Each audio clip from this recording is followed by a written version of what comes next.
సూర్యాపేట్, మేడ్చల్, మల్కాజ్గిరి జిల్లా మూడుచింతలపల్లి మున్సిపాలిటీ పరిధిలో గల ఉద్యమారి గ్రామంలో శ్రీ అక్కన్న మాదన్నచే నిర్మించబడిన శ్రీ వెంకటేశ్వర స్వామి దేవాలయం మరియు శ్రీ విష్ణు శ్రీ శివాలయం దేవాలయానికి కాంగ్రెస్ పార్టీ సీనియర్ నాయకులు శ్రీ నక్కా ప్రభాకర్ గౌడ్ కుటుంబ సమేతంగా వచ్చి దర్శనం చేసుకున్నారు. శ్రీ నక్కా ప్రభాకర్ గౌడ్ అల్లుడు డాక్టర్ శ్వేతా శ్రీకాంత్ గౌడ్ పుట్టినరోజు సందర్భంగా కుటుంబ సమేతంగా దేవాలయాన్ని సందర్శించుకున్నారు. ఈ కార్యక్రమానికి మూడుచింతలపల్లి మున్సిపాలిటీ కాంగ్రెస్ పార్టీ అధ్యక్షులు దోసకాయల వెంకటేష్, ఆలయ కమిటీ చైర్మన్ ప్రసాద్ విష్ణు గౌడ్, పెద్దిరెడ్డి వెంకటరెడ్డి, శ్రావణ్ గుప్తా, స్వామి నరసింహులు, దేవాలయ డైరెక్టర్ రవి గౌడ్, జయల పాండు, ఆంజనేయులు తదితరులు పాల్గొన్నారు.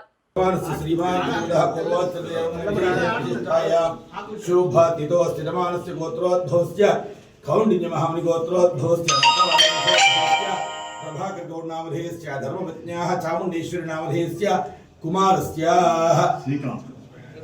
కౌండిన్య మహాముని గోత్రోద్భవస్య శ్రీకాంత్ గౌడ్ నామధేయస్య ధర్మపత్న్యాః శ్వేతా నామధేయవత్యాః మృతి నామధేయస్య శివధ్వనిక్ నామధేయస్య సందీప్ నామధేయస్య లక్ష్మీ ప్రసన్నా నామధేయస్య సమృద్ధి నామధేయస్య శివాత్మికా నామధేయస్య సరస్వతమ్మ నామధేయస్య విడ్డే నామధేయస్య జ్యోతి నామధేయస్య అస్మితా నామధేయస్య ఆరో నామధేయస్య సహ కుటుంబానాం శుభాంధవానాం ఆయుష్యాభివృద్ధ్యర్థం శ్రీ లక్ష్మీ వెంకటేశ్వర స్నాన దేవతా మృత్య లక్ష్మీ వెంకటేశ్వర స్నాన దేవతా ప్రీత్యర్థం ఛాయామి ధ్యానం వెంకటాద్రి సమం స్థానం బ్రహ్మాండే నాస్తి కించన వెంకటేశ సమో దేవో.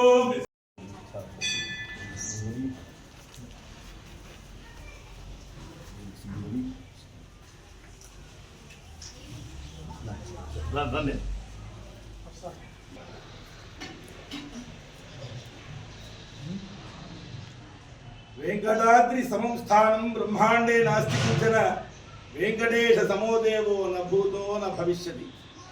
మన ఉద్దమరి వెంకటేశ్వర స్వామి దేవాలయానికి అన్నగారు ఆ రెండు దేవాలయాలకు స్థలాలు చుట్టూ ప్రాకారానికి సంబంధించి సహకరించిన అన్నయ్య గారు. కాబట్టి ఇట్లనే మా దేవాలయం పైన దినదినాభివృద్ధిగా ధార్మిక చింతనతో మీ యొక్క సహాయ సహకారం మాకు ఎప్పటికీ ఉండాలని చెప్పి మనసారా స్వామివారి దగ్గర మా దేవాలయ పక్షాన మా ధర్మకర్తల పక్షాన కోరుకోవడం జరుగుతుంది.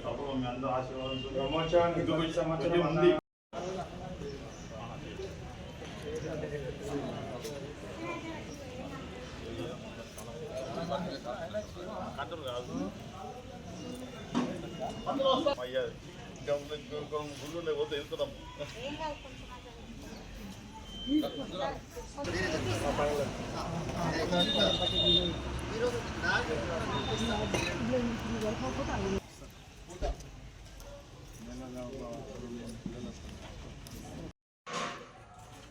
ఉద్యమరి గ్రామము, మూడుచింతలపల్లి మండలము, గతంలో ఉమ్మడి శామిలిపేట మండలం ఉన్నటువంటి ఉద్యమరి గ్రామంలో అక్కన్న మాదన్న వాళ్ళు నిర్మించాలని చెప్పి ఆలోచనతో ఇక్కడ టెంపుల్ కట్టి ఉండే, పూర్వకాలం నుంచి ఇది ఉండే. ఇది గ్రామస్తులు, గ్రామ పెద్దలు, అదేవిధంగా భక్తులందరూ కూడా ఇలా ఈ మందిరాన్ని ఎంతో వైభవంగా తీర్చిదిద్దడం జరిగింది. కాబట్టి ఆ భగవంతుని యొక్క ఆశీస్సులతో తప్పకుండా ఎంతోమంది భక్తులు వస్తుంటారు. 31వ తారీఖు నాడు కూడా 30వ తారీఖు నాడు తప్పకుండా వైకుంఠ ద్వారం ఉత్తరాన ఉన్నటువంటి వైకుంఠ ద్వారం ద్వారా నడవాలి. కాబట్టి ఆ స్వామివారిని దర్శనం చేసుకోవాలి. కాబట్టి ఇలా మల్కాజ్గిరి, రంగారెడ్డి జిల్లా కాకుండా ఉమ్మడి రంగారెడ్డి జిల్లా మొత్తం కూడా ఇలా తెలంగాణ రాష్ట్ర ప్రజలందరూ కూడా ఇక్కడ రావడం జరుగుతుంది. పెద్ద ఎత్తున భక్తులందరూ వచ్చి స్వామివారి యొక్క ఆశీర్వాదం తీసుకోవాలని చెప్పేసి అని కోరుకుంటూ ఉద్దమరి గ్రామంలో ఉన్నటువంటి ప్రజలందరూ కూడా ఈ సేవా కార్యక్రమంలో పాల్గొన్నందుకు గ్రామస్తులందరూ కూడా నా హృదయపూర్వక నమస్కారం తెలియజేసుకుంటూ సెలవు తీసుకుంటాను.